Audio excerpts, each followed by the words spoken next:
মানুষের কল্যাণের জন্য আল্লাহ তাআলা আমাদেরকে সৃষ্টি করেছেন, মানুষের কষ্ট দেওয়ার জন্য নয়। তো আমি মনে করি আপনারা একটা কাজ করলে সবারই একটু উপকার হবে, সেটা আমি প্রস্তাব দিচ্ছি এবং আপনাদের বাস্তবায়নের জন্য যে সুপারিশ সেটা যাতে বাস্তবায়ন হয়ে যায়। আল্লাহু আকবার বলে দাঁড়াবেন আর আলহামদুলিল্লাহ বলে বসবেন, অন্তত শরীরটা সোজা করতে পারবেন।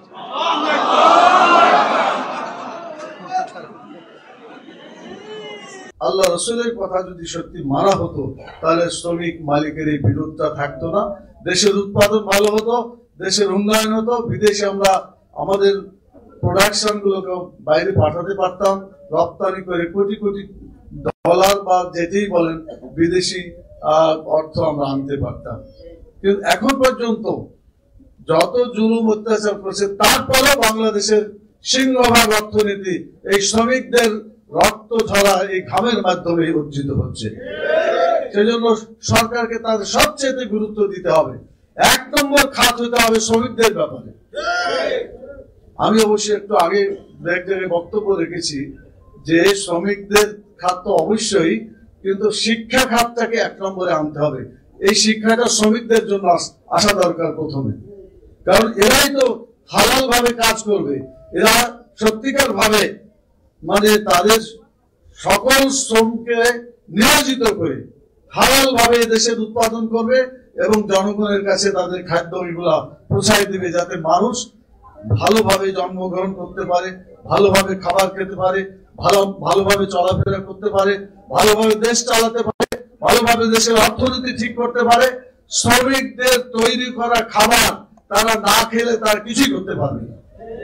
অতএব অবশ্যই শ্রমিকদেরকে 1 নম্বর গুরুত্ব দিতে হবে এবং শ্রমিকদের শিক্ষা দেওয়ার ব্যাপারে আমি বলেছি। মালয়েশিয়াতে একটা শ্রমিক সম্মেলন হয়েছিল আন্তর্জাতিক, আমাদের বাংলাদেশ শ্রমিক কল্যাণ ফেডারেশনের কেন্দ্রীয় সভাপতিকে ওখানে মানে ওটা হচ্ছে শ্রমিক ইউনিভার্সিটি, এই শ্রমিক ইউনিভার্সিটির সদস্য হিসাবে মালয়েশিয়ান সরকার এটা গ্রহণ করেছে, আলহামদুলিল্লাহ। তো আমি আপনাদেরকে বেশি লম্বা কথা বলতে চাচ্ছি না। সংস্কারের ব্যাপারে যে কথাটা আমি বলতে চাই সেটা হলো যে সংস্কার সবগুলাই হয়েছে, অনেকের হয়েছে, কিন্তু যত সংস্কার হয়েছে এগুলা সংস্কারের বাস্তবায়ন যদি না হয়, অনেকে বলেছেন যদি শুধু কথাই চলে কাজে বাস্তবায়িত না হয় তাহলে দেশের কোনো পরিবর্তন কি হবে? আপনারা বলেন পরিবর্তন হবে? পরিবর্তন করার জন্য সরকারকে বিশেষ উদ্যোগ নিতে হবে। বর্তমান সরকার তো একটু দুর্বল সরকারই বলতে হবে, কারণ এটা জনগণের সমর্থন নিয়ে কোনো সরকার হয় না। জনগণের ভোটে নির্বাচিত সরকার হলেও একটা শক্ত সরকার হয়। তো এই সরকার হওয়ার ব্যাপারেও দেশে যে সমস্ত অবস্থার সৃষ্টি হয়েছে আপনাদের একটু খেয়াল করতে হবে। যে আপনারা দেখেন মানে এখানে তো বিরোধী দল থাকবে, বিরোধী দলের মধ্যে আবার বিরোধীরা থাকবে, এটাও স্বাভাবিক থাক, এটা কোনো খারাপ কিছু না। মানে let us agree to differ, আমরা বিরোধিতা করব কিন্তু আমাদের মধ্যে কোনো শত্রুতা থাকবে না। এটা যদি হয় এটাকে বলা হয় সহ অবস্থান। আমাদের বাংলাদেশের রাজনীতিতে সহ অবস্থান নাই। শ্রমিক সংগঠনগুলোর মধ্যে কিছুটা আছে, আজকে বোঝা যায়।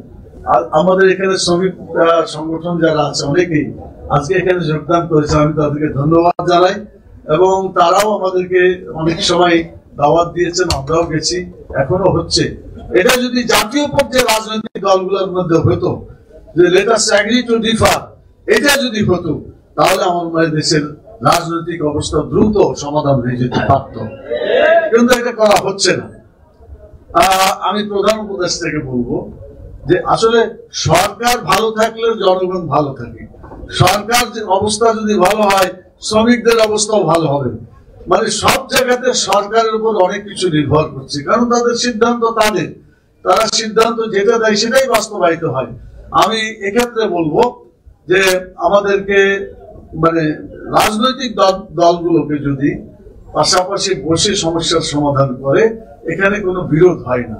কিন্তু যখন এক পেশে সিদ্ধান্ত নেয় তখনই কিন্তু বিরোধ দেখা দেয় এবং কাউকে গুরুত্ব দিল কাউকে গুরুত্ব দিল না, এমন যদি অবস্থা হয় তাহলে দেশের সমস্যার সমাধান কিন্তু হয় না। সেই জন্য আমি যেটা বলতে চাই যে একটা উদাহরণ দিই, আমরা মনে কিছু করেন না। আমাদের পরিচালক বলছে এটা কোনো রাজনৈতিক বক্তব্য এখানে দেওয়া যাবে না। রাজনীতি ছাড়া দুনিয়ার কিছুই চলে না। রাজনীতি সবাইকে চালায়। অতএব এটা আমাদের বুঝে নিতে হবে যে রাজনীতি যদি সঠিক হয় সব নীতি ঠিক থাকবে ইনশাআল্লাহ। রাজনীতি হবে সবচেয়ে বড় রাজনীতি আল্লাহর দেওয়া নীতি। এই যে উদাহরণ অনেক আছে, সময় নাই। পথের রাজা রাজনীতি, হাঁসের রাজা রাজহাঁস ইত্যাদি অনেক কথা বলে। তো সব থেকে বড় নীতি হলো আল্লাহ তাআলার নীতি। এই আল্লাহর আইন অনুযায়ী যদি দুনিয়াটা পরিচালিত হতো কোন সমস্যায় থাকতো না আমাদের। ইনিল হুকমু ইল্লা লিল্লাহ, হুকুম দেওয়ার মালিক কেবলমাত্র আল্লাহ, আর কেউ হতে পারে না। আলা লাহুল খালকু ওয়াল আমর, সৃষ্টি যার, আইন চলবে তার। কিন্তু তাই কি হচ্ছে? আমরা আল্লাহর আইন চালাচ্ছি না, যার ফলে আমাদের মধ্যে বিরোধ থেকেই যাচ্ছে। আমি যে উদাহরণটা দিতে যাচ্ছিলাম সেটা হলো এই যে একটা ইস্যু নিয়ে কয়েকদিন থেকে মানে একটু দেশের রাজনীতি টালমাটাল চলছে। এটাকে এভাবে করা যেত অবশ্যই যে এদিকে এক প্রান্ত ওদিকে আর এক প্রান্ত, দুই দলকে বসে একটা সমাধান তোমাদের করতে হবে, না হলে এখানে কোনো ভোটের ব্যবস্থা হবে না। উভয়কে একমত করে একটা জিনিস করা যেত, কিন্তু এক পেশে বক্তব্য দিয়ে এখনো সেটার সমাধান হলো না। আমি বলবো, আবারও বলছি, শ্রমিক এবং মালিক যেমন আলাপ আলোচনার মাধ্যমে সমাধান করে, সরকারকে এবং রাজনৈতিক দলগুলোকে বসেই এটা সমাধান করতে হবে। সেজন্য আপনাদের এখানে টিসিসি কথাটা আছে, অনেকে বোধহয় টিসিসি সম্পর্কে আইডিয়া অনেকেরই আছে, আমি মনে করি। তারপরে বলছি, ট্রাইপারটাইট কনসালটেটিভ কমিটি, তিন পক্ষ মিলে একটা সমাধান করার নাম হচ্ছে টিসিসি। তো কে এক পক্ষ? একটা হলো মালিক পক্ষ, একটা হলো শ্রমিক পক্ষ, আর একটা হলো সরকার। এই তিনটা মিলে সমাধান করার জন্য টিসিসি করা হয়েছে।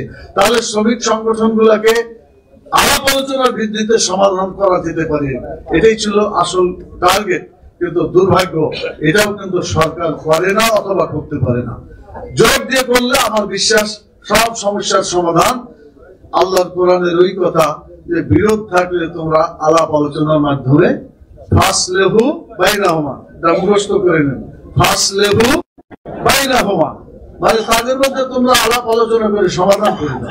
এটা ইসলামী নীতি, এটা ইসলামের আইন, এটা মানবতার আইন, এটা কল্যাণের আইন। সারা দুনিয়ার মানুষকে এই আলাপ আলোচনার ভিত্তিতে সমস্যার সমাধান করতে হয়। এটাই চলছে বাস্তবতা। আমি আপনাদেরকে আর একটি কথা বলি, শেষের দিকে যায়। সুপারিশে অনেক সুন্দর কথা আছে। কে জানি বললেন যে না, কিছু তো আরো থাকলে আরো ভালো হইতো। যতটুকু হয়েছে এতটুকুই যদি বাস্তবতা এসে যায়, ইনশাআল্লাহ শ্রমিকদের অনেকগুলা কল্যাণ পেতে পারে। কিন্তু দুর্ভাগ্য, এগুলা খাতা কলমেই থাকে, চুক্তি পর্যন্ত থাকে, কিন্তু বাস্তবায়ন কখনো হয় না। এতে অতীতের ইতিহাস। আমরা বলবো, আসুন অতীতের ইতিহাসটাকে একটু পরিবর্তন করি। এবার যা সিদ্ধান্ত নেওয়া হচ্ছে থেকে বাস্তবে আমরা রূপদান করি, তাহলেই সমস্যার সমাধান হবে। প্রিয় ভাই এবং বোনেরা, আমি শেষ কথা বলতে চাই, বাংলাদেশ জামাত ইসলামী, আমি এই জন্য বলছি নামটা, আমার পরিচয় বাংলাদেশ জামাত ইসলামী ছাড়া এখন আর কিছু নাই। আগে ছিল শ্রমিক কল্যাণ ফেডারেশন। আমি বলতে চাচ্ছি যে আমরা যদি এই দেশটাকে ভালো করতে চাই, তাহলে তিনটা কাজ অবশ্যই করতে হবে। একটা হলো, আমাকে যে যিনি সৃষ্টি করেছেন আল্লাহ তাআলা, এবং তার কাছে আমাদেরকে ফিরে যেতে হবে। ইন্না লিল্লাহি ওয়া ইন্না ইলাইহি রাজিউন, নিশ্চয় আমরা আল্লাহর জন্য এবং আল্লাহর কাছে ফিরে যেতে হবে। আমাদের এই সাংবাদিক বন্ধুদেরকে ফিরে যেতে হবে, আমাদের শ্রমিক নেতৃবৃন্দ তাদেরকে ফিরে যেতে হবে, সরকার এবং উপদেষ্টায় যারা আছে সবাইকে ফিরে যেতে হবে আল্লাহর কাছে। সবাই কিন্তু আল্লাহ তাআলার গোলাম। আল্লাহর গোলাম হিসেবে যদি আল্লাহকে আমরা মালিক হিসেবে মেনে নিই, আমরা গোলাম হিসেবে আল্লাহর যদি আমরা দায়িত্ব পালন করি, তার দাসত্ব করি, এটা মেনে চলি, দুনিয়ার সকল জায়গায় আমাদের শান্তি প্রতিষ্ঠিত হয়ে যাবে ইনশাআল্লাহ। এই চিন্তায় আকীদা সকল লোকের থাকা দরকার। যদি কারো না থাকে, আজকে আমার এই আলোচনার মাধ্যমে অনলাইনের জগতে সারা দুনিয়ায় এগুলো চলে যায়। আমি সারা দুনিয়াবাসীকে বলতে চাই, আইন কেবলমাত্র আল্লাহ তাআলার মানতে হবে। এটা মানলেই সুখ এবং শান্তি ফিরে আসবে।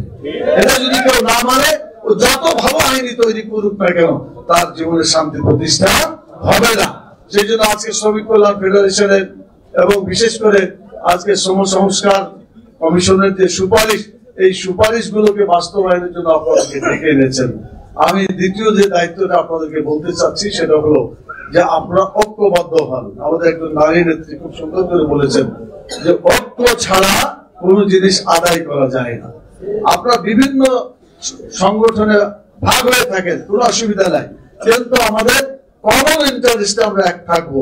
যদি আমরা ইউনাইটেড হতে পারি আমাদের স্ট্রেংথ ফিরে আসবে। ইংরেজিতে কথা আছে, united we strong, divided we fall. আমরা যদি ঐক্যবদ্ধ হতে পারি শক্তিশালী হতে পারবো, আর যদি ঐক্যবদ্ধ না হতে পারি আমাদের পতন হয়ে যাবে। তো সম্মানিত ভাই এবং বোনেরা, তৃতীয় যে কথাটা বলে আমি শেষ করতে চাই সেটি হলো, দেখেন আমি কয়েকটা দেশে সফর করার সুযোগ হয়েছে। আমি সেখানে দেখেছি যে শ্রমিক এবং মালিকের ব্যাপারে আমাদের দেশে যেটা হয় ওখানে এইভাবে হয় না। আমাদের এখানে জ্বালাও পোড়ার রাজনীতি আমরা দেখি। একটা ফ্যাক্টরিকে যদি আগুন দিয়ে ধ্বংস করে দেওয়া হয়, আপনি বলেন ফ্যাক্টরির মালিক তো শেষ হবেই, কিন্তু আমি যে চাকরি করছিলাম যে এই ফ্যাক্টরিতে আমার চাকরিটা কি থাকলো? ওদের তো টাকা জমা আছে, ফ্যাক্টরি আবার হয়তো তারা করতে পারবে, আমার তো কিছু নাই, আমি আগামীকালকে খেতে পারবো কিনা। শ্রমিকদের বিবেচনা করতে হবে, ধ্বংসাত্মক কোনো কাজে আমাদেরকে জড়িয়ে পড়া উচিত না। এটা বিধ্বংসী, এটা দেশকে ধ্বংস করে, নিজেকে ধ্বংস করে, গোটা জাতিকে পর্যদস্ত করে। সেই জন্য ভাঙচুর জ্বালাও পোড়ার যে আন্দোলন, বিশেষ করে বামপন্থী আন্দোলন থেকে এসেছে, এইটা যাতে আর সামনে যাতে না হয় আমাদেরকে শক্তভাবে অবস্থান নিতে হবে। আপনি পারবেন ইনশাআল্লাহ? এই গঠনমূলক যদি আপনারা শ্রম আন্দোলন গড়ে তুলতে পারেন, বাংলাদেশ অনেক দূরে এগিয়ে যাবে এবং আল্লাহ তাআলা আমাদের প্রতি সুখ এবং শান্তি যেটা দিতে চেয়েছেন সেটা প্রতিষ্ঠিত হবে। আরেকটি কাজ আপনাদের করতে হবে, সেটা হলো লেখাপড়ার ব্যাপারটা। একটা তো আছে বাংলা, ইংরেজি, অঙ্ক পড়বেনি, কিন্তু যে আল্লাহ আমাদেরকে দুনিয়াতে ভালো থাকার জন্য একটা কিতাব দিয়েছেন, সেই কিতাবের নাম কি? এই আল কোরআনের অর্থ সহ যদি আমরা পড়ি তাহলে কিন্তু আমাদের সবকিছু জানা হয়ে যাবে। দুনিয়াকে ভালোভাবে নিয়ন্ত্রণ করা এবং আখিরাতে আমাদের জীবনটাকে সুখময় করা একমাত্র পদ্ধতি হচ্ছে কোরআনকে জানতে হবে, কোরআনকে বুঝতে হবে, কোরআনের আইনকে আমাদের ব্যক্তি জীবন, পরিবার জীবন, সমাজ জীবনের সকল স্তরে কোরআনের আইনকে বিজয়ী করতে হবে, বাস্তবায়িত করতে হবে।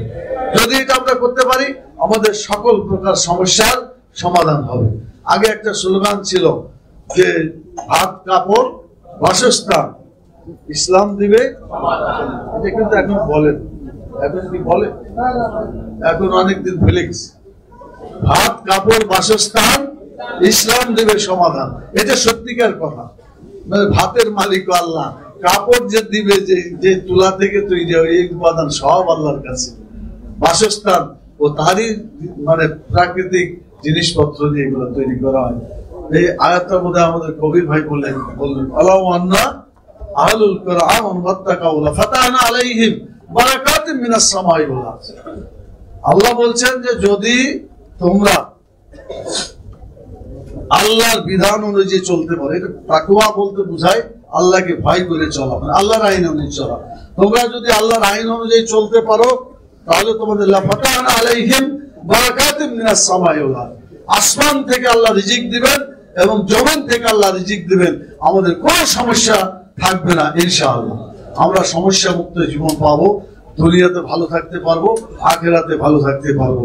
আমি সবাইকে অসংখ্য ধন্যবাদ জানিয়ে বাংলাদেশ শ্রমিক কল্যাণ ফেডারেশন তো সুন্দর একটা আলোচনার ব্যবস্থা করেছেন, বিশেষ করে সংস্কারের কমিশনের যে সংস্কার তার উপরে জন্য তাদেরকে আর একবার ধন্যবাদ জানিয়ে, এখানে আমন্ত্রিত মেহমান বৃন্দকে সকলকে ধন্যবাদ জানিয়ে, আমাদের মহিলা এবং পুরুষ যারা সকলে এখানে শ্রমিকদের প্রতিনিধি যে হিসাবে এসেছেন সবাইকে অসংখ্য ধন্যবাদ জানিয়ে দোয়া করি আল্লাহ তাআলা আমাদের জীবনের গুনাহ খাতাগুলো যেন আল্লাহ মাফ করে দেন এবং একই সাথে যাতে আমরা আল্লাহ তাআলার কাছে গিয়ে জান্নাতুল ফেরদাউসে অবস্থান করতে পারি, আল্লাহ সে তৌফিক দান করুন। আল্লাহুম্মা আমিন। এটা প্রশ্নের জবাব